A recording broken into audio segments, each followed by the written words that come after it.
to the Garrosh Arcane Mage Guide. In this guide, I'm going to cover everything you need to know about the Garrosh Encounter on all difficulty levels, but mainly obviously focusing on Heroic, and then as you can adjust it from there according to the difficulty that you're fighting on. So, let's get into talents, glyphs, some tips and tricks about the fight. Start with talents. Talents, the first thing that we want to know, Temporal Shield versus our Ice Barrier. In this one, again, we're going to go right back to the same old adage. What do you feel more comfortable with? A lot of people will use Ice Barrier in this because there's not a lot of big damage that your healers aren't going to be aware of, but there are times, like in the second transition phase, you know, the Sha transition phase, Sha of Fear transition phase, where there is quite a bit of damage coming out.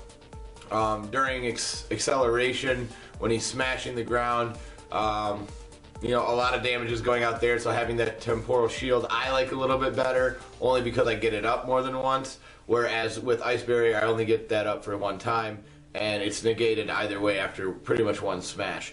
And then in the final phase, when you're running through bombardment and everything else, I tend to prefer temporal shield, again, just because of the duration of the cooldown, as well as the heal back over time, because like I said, in certain times, you know, the healers have a lot of things to worry about, and if you can keep yourself alive and they don't have to worry about you, that's one less thing on their plate, especially where this fight is such a long fight, to where any small mistake really builds up over time.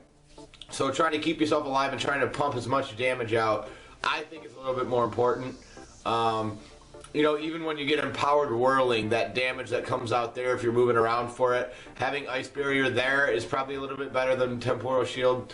But overall, again, I choose Temporal Shield in this fight for that reason mainly, is just because that way the shortness of the cooldown, the heal back over time, I think just nets itself to be a better spell for this encounter. But again, completely up to you, however you want to do it. Going down the Cauterize, Greater Invis, Cold Snap. I prefer Cauterize. There's not really anything wrong with either of the others. I just think Cauterize gives you the most forgiveness on a fight where length is key, longevity is key, and surviving is key.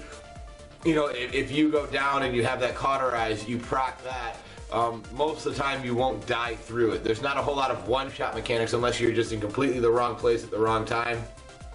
Most of the time, the damage that you take is, you know, is ticking down on you, or is smashing down on you to the point where it's not fatal, and if it is, it's just barely fatal. So a lot of times that Cauterized tick isn't large enough to really end your life. That's why I tend to use Cauterize on this fight. But again, if there's situations where Greater Invis works well for you, go ahead and use it. If for some crazy reason you want Cold Snap, you should probably not be doing Heroic mode. Otherwise, let's get into the dots. So the dots for this fight, we're going to be using Living Bomb on Heroic mode for sure, 100%. The reason we are is because it's a better single target spell, and we want as much single target damage as possible. Also, remember that there's a lot of time in this fight where Garrosh is the only person alive. In Phase 1, you do get those ads that come out, and Nether Tempest is really nice for those, but remember, our job is not to AoE, we're an Arcane Mage. Our job is to pummel single target damage. That's why they made Destro Locks, that's why they made Ellie Shamans, okay, that's why they made Frost Death Knights, is to AoE things down, okay? That's not our job, that's not what we're amazing at. We're amazing at doing disgusting amounts of single target damage, okay? Behind Feral Druids and maybe Warriors, I would say our single target damage is probably up there bar none. Arcane Mages should be doing an insane amount of single target damage. We are incredibly good at that. So as long as we're getting decent procs, we should be having a great time with our damage. Okay, so that's why we're taking Living Bomb again. Now if you're on normal mode and you've been clearing normal mode forever, and you're just working on Heroics and you just finish out the week, you know, to work on your BOAs for your raid team or whatever, yeah, then go ahead and try Nether Tempest and scumbag the shit out of everything, that's fine. You know, as long as you're not losing DPS time, but typically by this time in the expansion, you shouldn't have any worries about that, so I wouldn't worry about that either.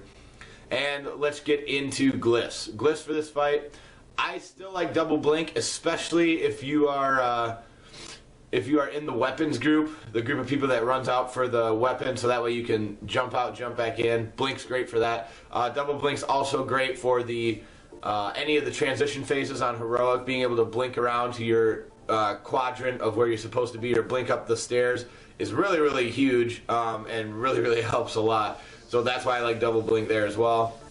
There's just a lot of uses for double blink, and there's not really anything that's gonna stun you that you can get out of with blink. So keep that in mind. Some people will take arcane power. I actually like arcane power just because of how it lines up with cooldowns. You know, you pretty much get it once every main phase, and then it's back up in time for that that burn phase at the end before phase 4 in heroic. It lines up pretty perfectly with that, so I would recommend using it there, and then using that big meaty cooldown, because remember, that's probably one of the most important DPS phases, is that final phase before phase 4. So as much damage as you can possibly do. You know, you're saving your second potions, you're saving everything that you have for that, because that's just going to be so key into killing this fight. Because remember, it's all about putting your damage in the correct place at the correct amount of time and having enough of it to get to the next phase in this fight. This is a very DPS check fight, so keep that in mind. Also, what we want to be doing is for our third glyph, this one again is up to you. I've seen people take Arcane Explosion to help with the mind control ads. I have seen people take Cone of Cold for the same reason. I have also, I've taken Evocation before, just so that I have my own heal that I'm constantly in. Again, it's completely up to you. I've seen armors taken as well, just to negate some of the damage. So again, completely up to you. You choose whatever one works for you in that third slot. Not a huge deal either way. But I would say that Arcane Power and double blink are extremely important. So, any tips and tricks that we need to know for the fight? Well, obviously, let's see. We have, in any of the transition phases, making sure that you know which ad that you are supposed to interrupt and when is very important, especially on heroic mode, obviously, because that's where the transition phases actually matter. And if we go forward, what other things are really cool for mages? Oh, and phase 4, you can actually be part of the immunity group, because you can take 2 stacks of the Malice and then an ice block and just sit in your ice block until all the ticks are gone, un-ice block, double blink back over to the group, and you're there in plenty of time for the next Malice to go out. I just think you're better off doing that.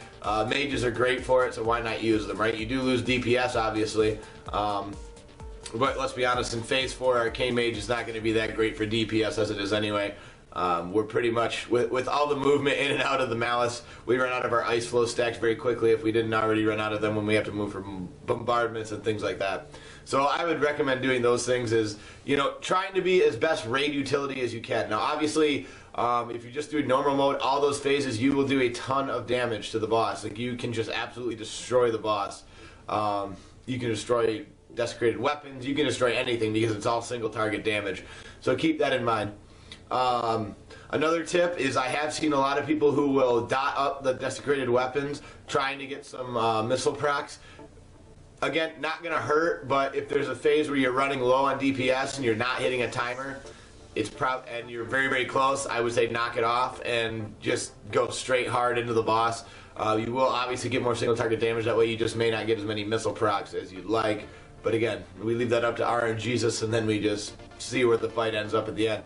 But yeah, guys, go ahead and watch this video. This is an awesome fight. It is rather long.